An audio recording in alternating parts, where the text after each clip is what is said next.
my dear kids, welcome back. I am Vandana and we are learning English grammar by Coral Publishers, and here is a book, Focus English Grammar Book 4. Children, we are going to start the chapter number 12 and the name of the chapter is Prepositions.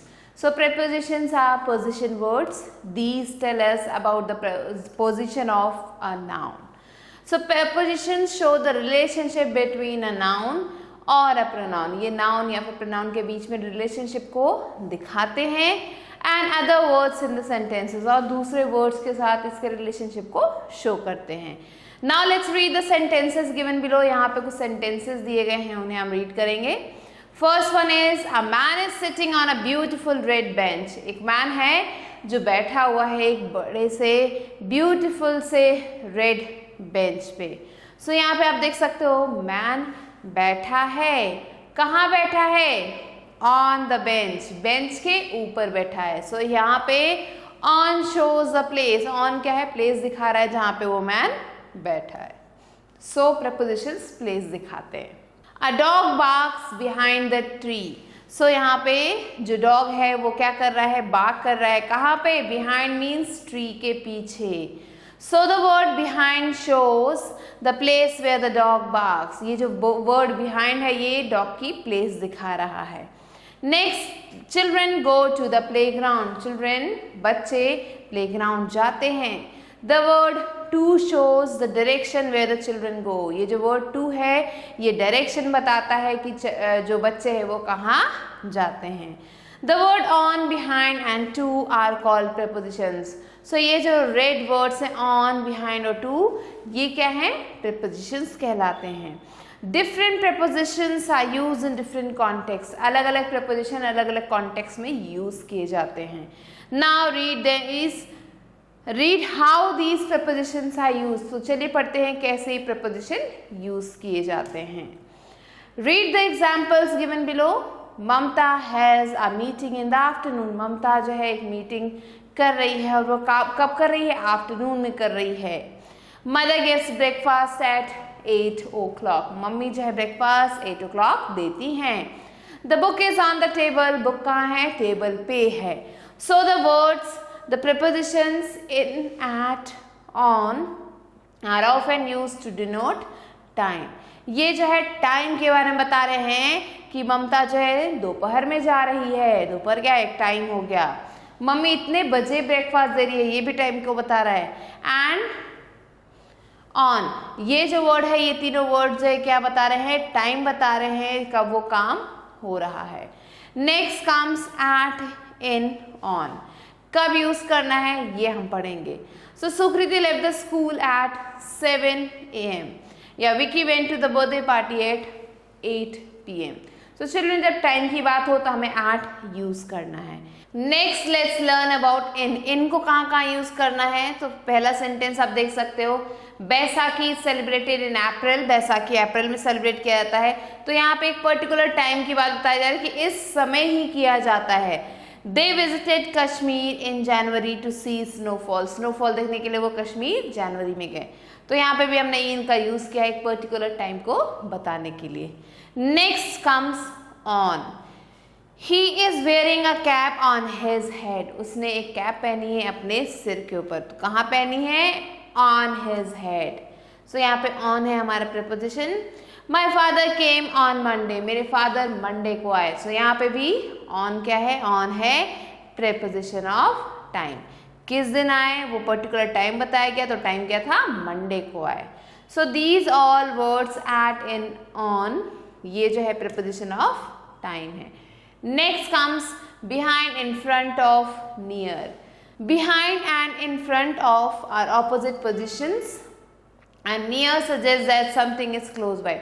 Behind means मेरे पीछे है board, तो मैं कहूँगी behind me is the board. In front of means मेरे सामने आप हैं. सो इन फ्रंट ऑफ और बिहाइंड दोनों एक दूसरे के ऑपोजिट हैं.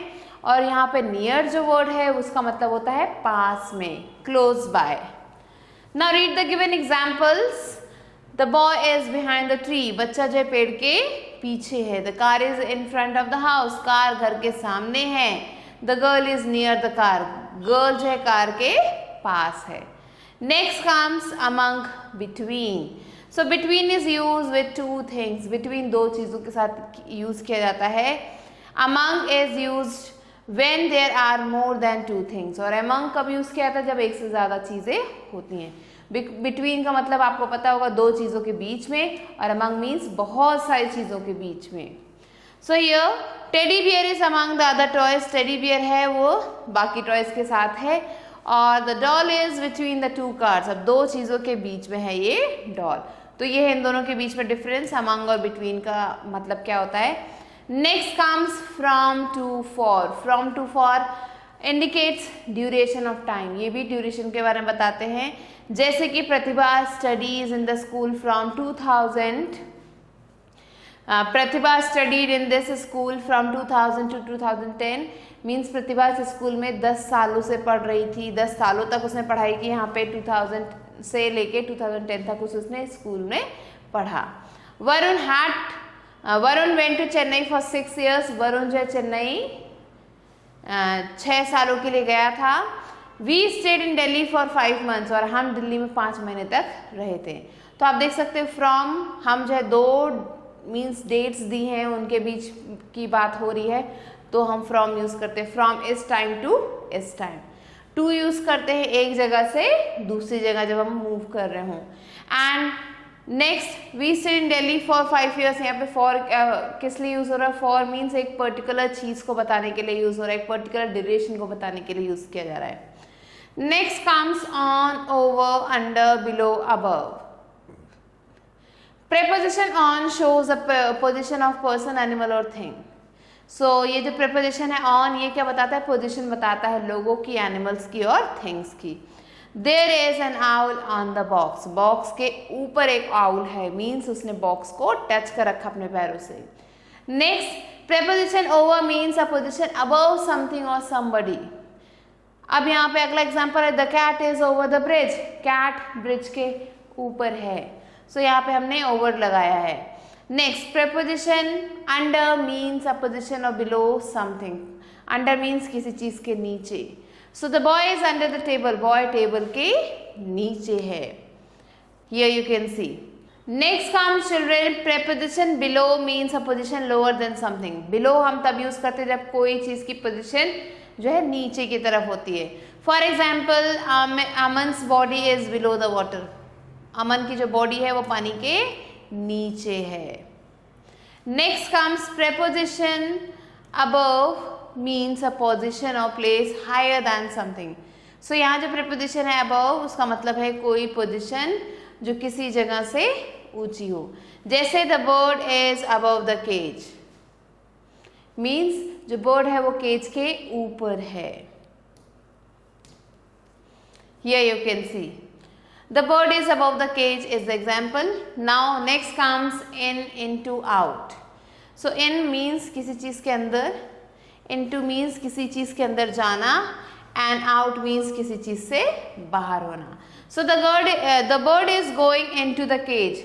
bird जो केज के अंदर जा रही है means position change हो रहा है, तब हम into यूज करते हैं. The bird is in the cage. bird cage में है, इसका मतलब in हम यूज करेंगे यहाँ पे. The bird is coming out of the cage. bird जो है केज से बाहर आ गई है, so बाहर आने पे हम out of यूज करेंगे. So these were the prepositions, children. I hope it's clear to you. Now let's quickly move on to the book exercise. A exercise is underline the preposition in the following sentences. यहाँ पे जो sentences हैं इनमें हमें preposition को underline करना है. Mandeep runs his business in England. तो यहाँ पे क्या है preposition in. Distribute the food among children. Among is the preposition. I went to the park with my friends. So with is the preposition over here. Similarly, children, you have to find out the rest of the prepositions. Next comes B exercise. Fill in the blanks with on, over, under, above or below. ये जो words है ये हमें fill करना है यहाँ पे. So the Yamuna was flowing dash the danger level. Above the danger level. The train ran below the bridge. So similarly, children, find the answer of the rest of the questions.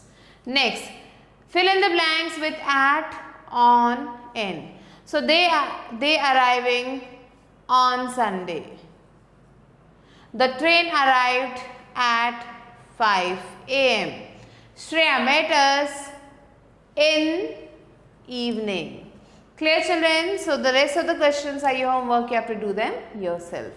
Next, let's move on to the exercise. Here you have to look at the picture that is given here and complete the sentences with the words given in the bracket. So bracket में कुछ word है, उनसे हमें complete करना है. The boy is sitting between his mother and his sister. क्या लिखेंगे? The boy is sitting between. आप देख सकते हो बच्चा कहाँ बैठा हुआ है, मम्मी और बहन के बीच में. Between his mother and sister. The lamp is on the table. On the table. So do the rest like this. Next, E exercise, fill in the blanks with at, on, in. At, on, in से हमें इन exercises को fill करना है. They are arriving dash Sunday. On Sunday. The train arrived at 1 p.m. He met us in daytime. Clear, children? So rest is your homework. Next, F exercise. Fill in the blanks with in, into, out of. Raman jumped dash the swimming pool. Into the swimming pool क्योंकि उसकी position change हो रही है. I do not like lying in bed. मुझे bed में लेटे रहना पसंद नहीं है. Next, G exercise. Fill in the blanks with among or between. Among and between में से हमें words choose करके यहाँ पे fill करना है. The cat is sitting dash two kittens. दो kittens के बीच में बैठी है.